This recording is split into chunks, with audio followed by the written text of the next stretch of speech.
What if I do this?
It's really a tragedy that Putin is turned earlier from a leader that was respected in many capitals around the world, and in many.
asked for it, so this is your official handheld high voltage supply.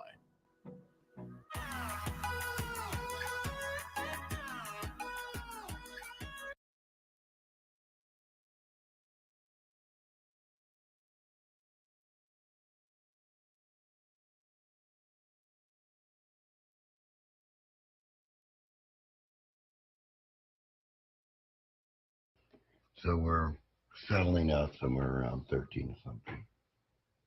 And now we're going to take the amp hour. 1394. Yeah. We're going to take this, and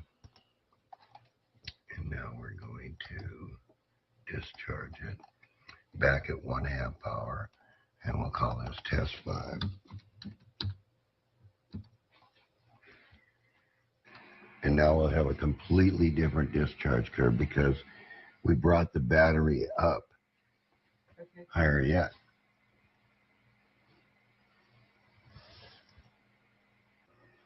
This is the next circuit coming up. Yes, this is number 3. This is number 3.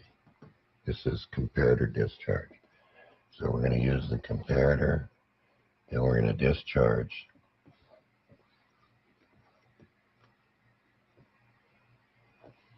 What's this again? Capacitor. Okay. So we're going to use 60,000 UF microfarads. And that's going to be these 4 caps. So now this arrangement's a little bit different hookup because this comparator is going to discharge on the negative terminal of the battery, the minus. And the positive is going to go directly to the positive of the cap. Okay. Okay? So this is going to sense the capacitor voltage. Okay? And it's going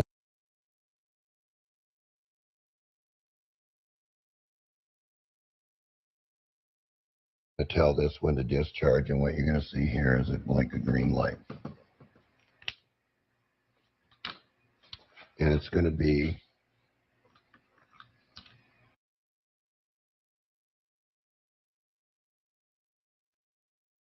this same arrangement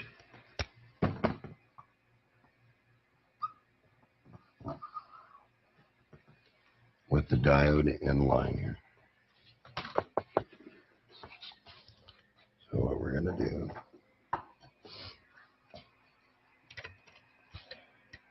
now what we're going to watch this because this is negative or negative of the battery over here. See, black. And then this is going to be negative of the caps. And what we're going to do is remove the positive lead and put it to the capacitors. And then we're going to take the positive of the capacitors, go to the batteries, and we're going to put a current meter so you can watch the pulses and how we're able to change the time period and how much power we're going to get. So we're pretty close down to where we were. So let's start a new test and watch the charge. So we'll test 5. And now we're going to go to charge monitor. Let's call this test 6.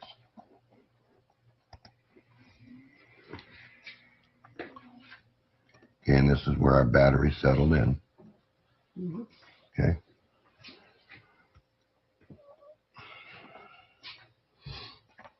Okay, and as you can see, our settling voltage is back at 1278. Right? Now we're going to start the machine, and we're going to stair step it up with capacitive discharge. Now, as you can see here, each time it discharges, it's dumping.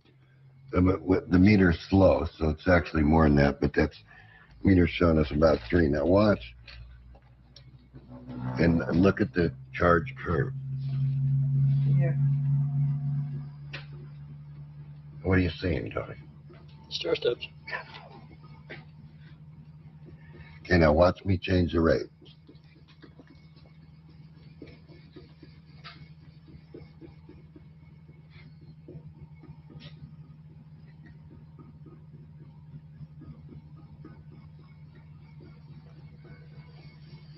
Now watch as I change the time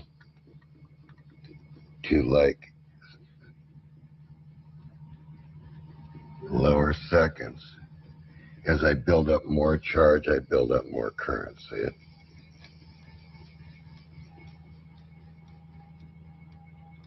That's the spike, is it? That's each, what you're listening to is each time it discharges into the battery. Yeah.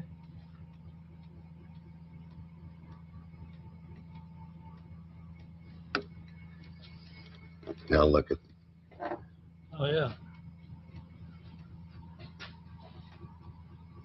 So why is that happening? that's the stair step up. That's the time that it takes to charge the capacitor and the comparator. So why is it stair stepping more now than it was when they? Because I've changed the time to like once a second, see it? Oh, okay. And it's over 4.5 amps. If Tony looks at the meter. Actually, it's a lot higher than that.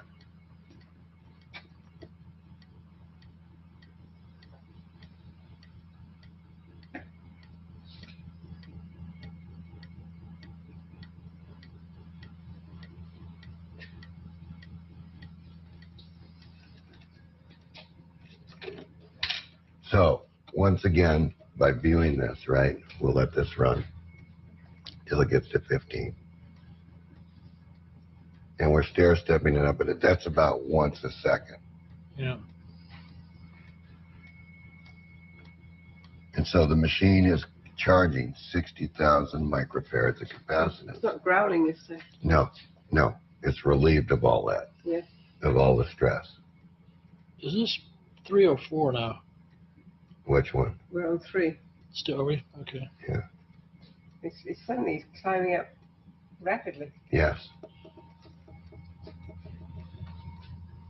So it's more like a forced charge now? Or No, no, no. No, the voltage is rising and the current is going down. Mm. See? Because the battery is not requiring current now. You're right at 1533. Mm-hmm. See, now it's going to start to bend over. Okay, because it can't take anymore, right? Right. The chemical can Right. absorb it. And 15.5. yeah. 15.5. Now, let's just show this one time. Let's just show the rates here, Tony, of our comparator. So as I go this direction, I'm going to increase the rate, and you can see that here. Right. But I'm going to decrease the current, see? Because I'm not letting the capacitors charge as high. So I could choose any time scale that I want. Yeah, look what's happening on the... Yeah, if you look at the curve, it's totally different. Here at 16. Now watch as I increase. As the battery absorbs more charge, the meter reaction will be faster. See?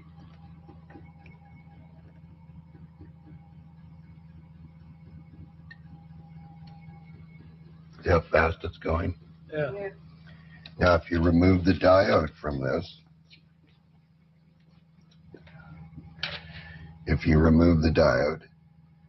then we're under a different mode. See? Because now we're not isolated. Mm. So there's where I removed the diode, the little Right. notch, and now it's continuing to charge. And now watch the adjustments here.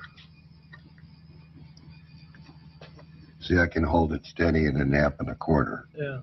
or I can move the machine into a much, Dropping off. yes. Why? Because it's not isolated, and it's not a forced charge. It's a Okay. capacitive discharge. But yeah, but it's dropping off at 16 volts, so it's boiling away. So basically, those are the operations of the machine.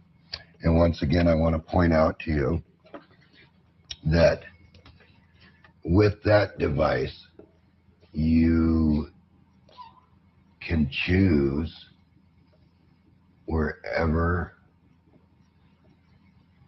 the time. And that's what you were doing with the little adjuster? Yes, with Okay. the little adjuster. Right. And that was in this little circuit like Yeah. this. And I was tuning this Yeah. little pot. With this thing. Yeah. Like a little mini screwdriver. Yeah, and I put the green light here so that you could see the flash rate Mm-hmm. of how quickly the comparator switches. Now, it's very important to remember this is not a normal comparator circuit. It's much more sophisticated, all right, than what we've drawn. Right. So, and it's something that we built. So, you know, they can, if they need to have this comparator, the thing about this comparator is if you feel this, Pat, you feel a heat here. Here, come here. You feel the heat here. Mm-hmm. Oh, yeah. Okay, that's because each time this 60,000 microfarads dumps Can I the touch charge. these? Yeah, absolutely. They don't feel hot. No, It's just that. and either does the coil there, Phil. Now, I want to point out when the machine runs right, you can hold these devices. Here, Pat, do you feel any heat? Uh-uh. No. It's at room temperature. So when you build the machine correctly, this is what your machine will do. Mm-hmm. And depending on how many amp hours you're going to take out of this battery is dependent on how much time it's going to take to do what we just did. So please don't change things. You know, if you have one of these machines, because it's already calculated for this device. Mm-hmm. And for these kind of batteries. In other words, don't come up with a little bitty battery and expect it to do what this battery does or this battery does. Now, as you can see, that's the primary energy that we've used compared to what our energy output is. So if we do this long enough, we can get a gain and we can get a COP rating. So now if we disconnect this, It starts jumping up immediately. right, right, because it's recovering. Right. It holds it in a locked condition, and it's going to maintain that current level no matter what you do. And so you can see here that our ending curve is about 14.2. It's going to come down. You know, it's going to come down to the level where the battery wants to sit. So basically, those are the three modes of operation of the machine that's not fully understood. And now it should be very well understood of what you can do with the machine once the machine is put together right. And once again, I'm going to point out no neomagnets. You don't need them. It's not going to help you. It's going to hinder you. Don't make any alterations on the circuits. That's going to hinder you. It's already been figured out that this is where it runs. And you can see that it runs with all these different devices hooked to it.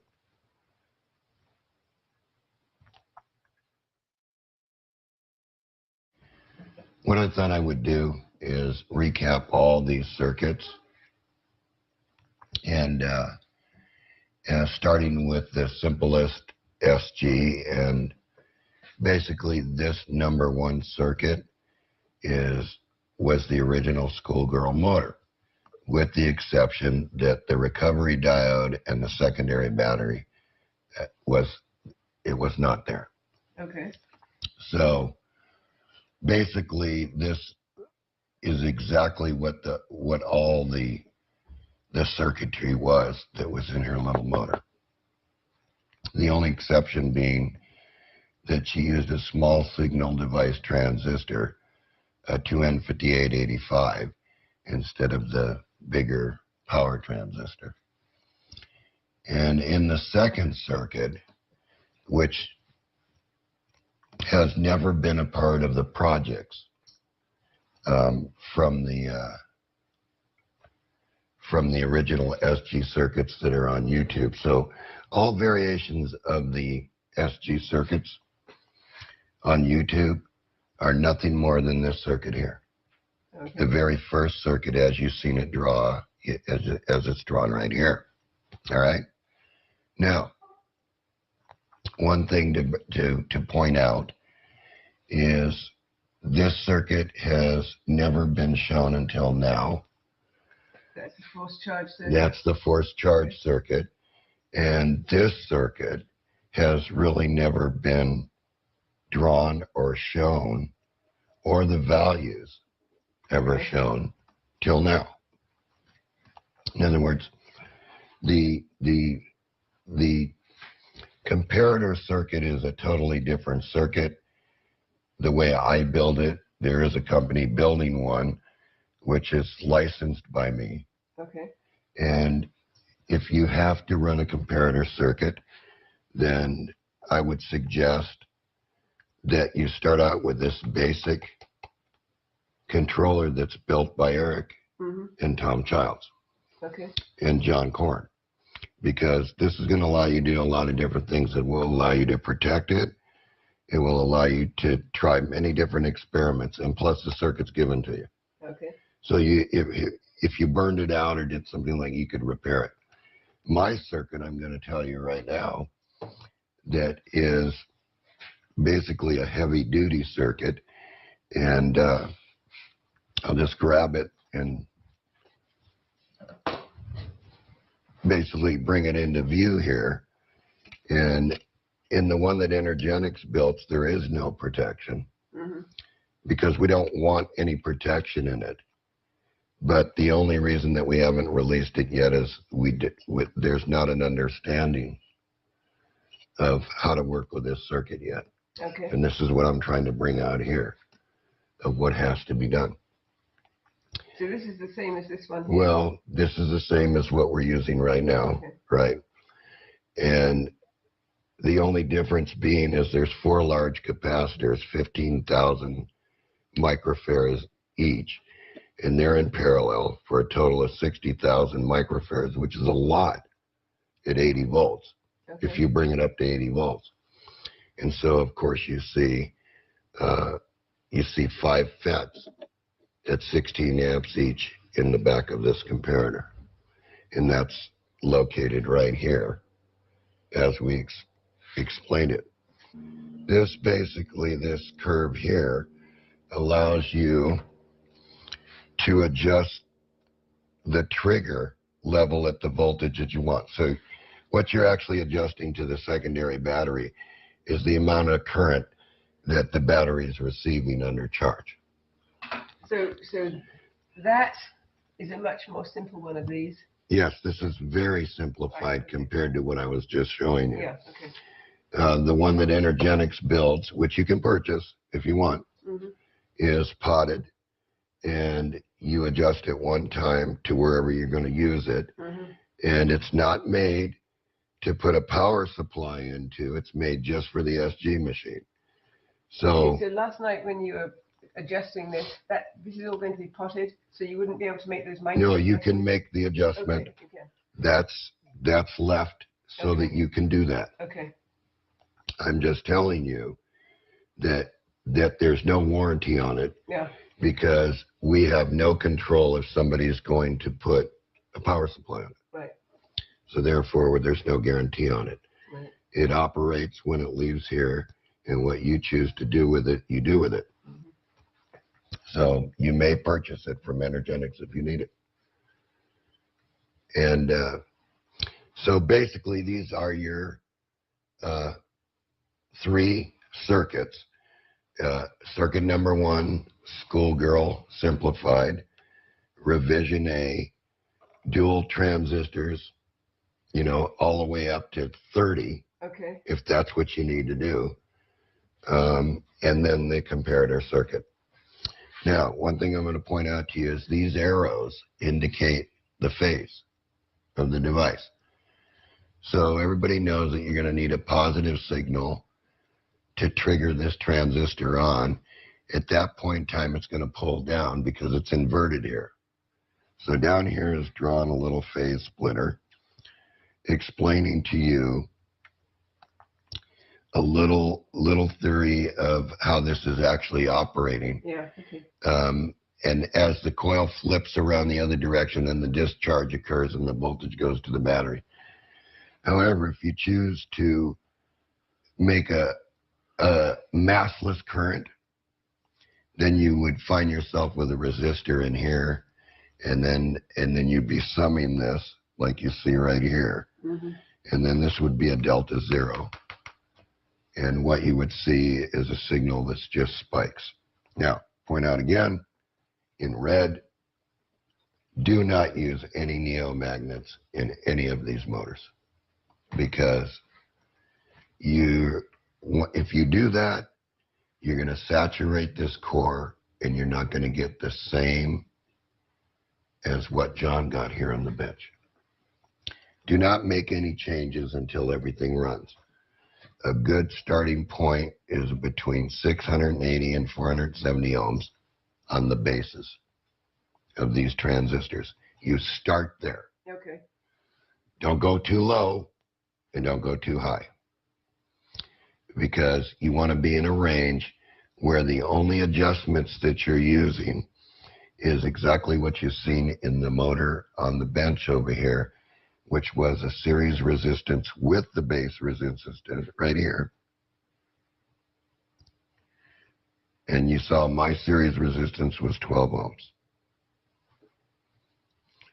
And that was to balance out the motor to get the highest speed with all the devices. Now, the kit circuit board is also, you may purchase that. Mm-hmm. And also Eric and Tom Childs builds a simplified version of this. Okay. So that you can start out with a basic machine. But basically that's the kit circuit board. And that covers the things that you didn't know about the SG. You did not know about 1, 2, 3, or 4. All right, and there's nothing that covers it better than the way I'm doing it. Mm-hmm. Because this is the way I want it to run. This is my concept of it. And so who knows better than the inventor of it? And so basically that's what I have right here. And do you feel the need to do anything else here, Pat? Not really. I think you covered the bench stuff pretty well already, John. Yeah. So is there anything? Oh, one other thing to cover. Very important. And so I'm going to let the camera get a shot of this. I'm going to back out of the way, and then I'm going to erase this. Okay. And I'm going to show you the way that the motor, the condition that this motor is actually running, and I'm going to explain the difference between the two. Okay. Okay, what I'm going to